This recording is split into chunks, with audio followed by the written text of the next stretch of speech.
మనకి ముఖ్యంగా శివుడికి నీలకంఠుడు అనే నామం ఎలా వచ్చిందో తెలుసుకోబోతున్నాం. ముందుగా నీలకంఠుడు అంటే అసలు అర్థమేంటో తెలుసుకుందాం. అసలు శివుడి యొక్క గొంతులోని నీలికాంతి ఇప్పటికీ ఇప్పటికీ బ్రహ్మాండాన్ని మొత్తాన్ని కాపాడుతుంది అంటుంటారు. ఇది కేవలం పౌరాణిక కథ మాత్రమే కాదు, ఇందులో శుద్ధ తత్వం ఉంది. అసలు నీలకంఠుడు అనే పదానికి 5 రకాల అర్థాలున్నాయి.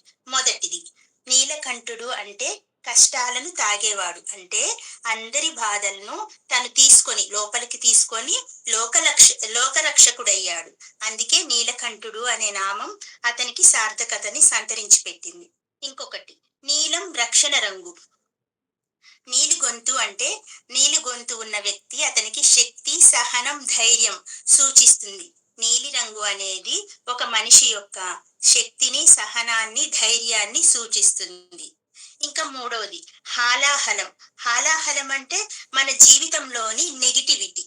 మన జీవితంలో ఉన్న నెగిటివిటీ విషం లాంటిదన్నమాట. ఆ నెగిటివిటీ ఏంటి? కోపము, దుఃఖము, కష్టాలు. ఇవన్నీ మనల్ని నాశనం చేస్తూ ఉంటాయి. అలాంటి ఆ హాలాహలాన్ని, అంటే మనిషిలో ఉన్న నెగిటివిటీని ఆయన తీసేసుకొని తన గరళంలో దాచుకున్నాడు. వీటి ద్వారా మనకి శివుడు చెప్పిన సందేశం ఏంటి? నెగిటివిటీని హృదయంలోకి వెళ్ళనివ్వకూడదు, మన కంఠంలోనే దాచేసుకోవాలి. అలా నీలకంఠుడయ్యాడు ఆయన. నాలుగవది, పార్వతీదేవి యొక్క పాత్ర. దీంట్లో పార్వతీదేవి యొక్క పాత్ర ఏముందండి అంటే, శక్తి లేకపోతే చివరికి శివుడు కూడా అసంపూర్ణమే.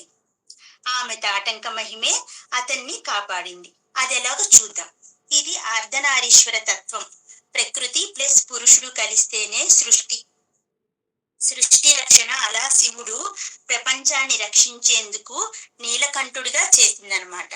కాబట్టి నీలకంఠుడు అనే పదానికి ఇన్ని రకాల అర్థాలున్నాయి.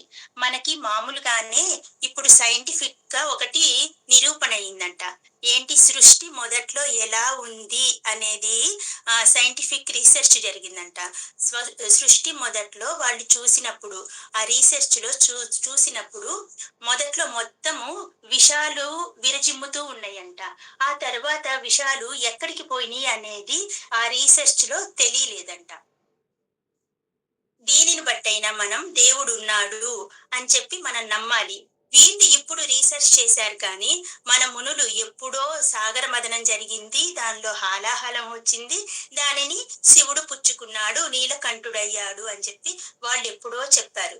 మన ఋషులు, మన వేదాలు చెప్పినవి ఇప్పుడు వీళ్ళు సైంటిఫిక్ గా ప్రూఫ్ చేస్తున్నారు అంతే. కానీ ఇవన్నీ ఎప్పుడో నిరూపించబడినవి, వేదాలలో రాయబడినవి.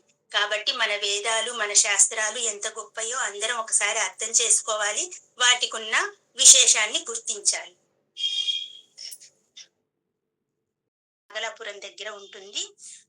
70 కిలోమీటర్లు, 60 కిలోమీటర్లో ఉంటుంది. నేను వెళ్ళాను, ఈ ఊరికి నేను వెళ్ళాను. చాలా బాగుంటుంది ఆ గుడి, ఆ టెంపుల్ మొత్తం చాలా బాగుంటుంది. ఇంకా ఎందుకు నీలకంఠుడిగా అయ్యాడు? అక్కడికి వచ్చేసరికి ఆ విష ప్రభావం ఆయన్ని బాగా ఇబ్బంది పెట్టిందంట. ఇబ్బంది పెట్టినప్పుడు పార్వతి అమ్మవారు తన 2 చేతులతో స్వామి యొక్క గొంతుని పట్టుకుందంట. ఆ విష ప్రభావం ఇంకా తనని ఏమీ చెయ్యకుండా ఉండడానికి అలా పట్టుకుందంట. ఆ పట్టుకోవడం వల్ల, ఆమె తాటంక మహిమ వల్ల, ఆమె పాతివ్రత్యం వల్ల, ఆమె యొక్క మంగళత్వం వల్ల ఆయనకి ఆ విషయం ఏమీ కాకుండా ఉండిపోయిందంట. అక్కడ ఉన్న స్థల పురాణం ప్రకారం అక్కడ జరిగింది. ఆమె తన 2 చేతులతో స్వామి వారి కంఠాన్ని నొక్కి పట్టుకున్నప్పుడు ఆ విష ప్రభావం అక్కడి వరకే ఉండిపోయింది. అప్పుడు కంఠం నీలంగా మారిపోయింది, నీలకంఠుడిగా మారిపోయాడు. ఆ తర్వాత ఇంకా గుడి యొక్క విశేషం చూస్తే, ఎక్కడా లేని విధంగా మనకెక్కడ ఏంటి, శివుడు అంటే అభిషేక ప్రియుడు అని అందరికీ తెలిసిందే. ఆ ఒక్క గుడిలో మాత్రం ఆయనకి అభిషేకం చేయరు, కేవలం నందీశ్వరుడికి మాత్రమే చేస్తారు. ప్రతి నెల మనకి మాస శివరాత్రి వస్తుంది, మహాశివరాత్రి కాదు. ప్రతి నెల వచ్చే శివరాత్రిని మాస శివరాత్రి అంటారు. ప్రదోష సమయంలో చక్కగా స్వామి వారికి కాకుండా నందీశ్వరుడికి మాత్రమే అభిషేకం జరుగుతుంది. ఎక్కడ గుడిలో అయినా స్వామి వారికి జరుగుతుంది ఎక్కువగా. ఒక్కసారి ఎప్పుడన్నా నందీశ్వరుడికి జరుగుతుంది. ఈయనకి నిత్యం జరుగుతుంది. కానీ ఇక్కడ దేవాలయం ప్రత్యేకత ఏమిటంటే నందీశ్వరుడికి మాత్రమే ఇక్కడ అభిషేకం జరుగుతుంది. అది కూడా ప్రతి నెల వచ్చి శివరాత్రి రోజు మాత్రమే జరుగుతుంది. అంతటి గొప్ప విశిష్టత ఉన్న దేవాలయం. అందరూ ప్రతి ఒక్కరూ వెళ్ళి చూడవలసిన విశేషమైన స్థలం సురుటుపల్లి. అక్కడే ఆయనకి నీలకంఠుడు అని నామం వచ్చిందనమాట. ఓం నమ శివాయ.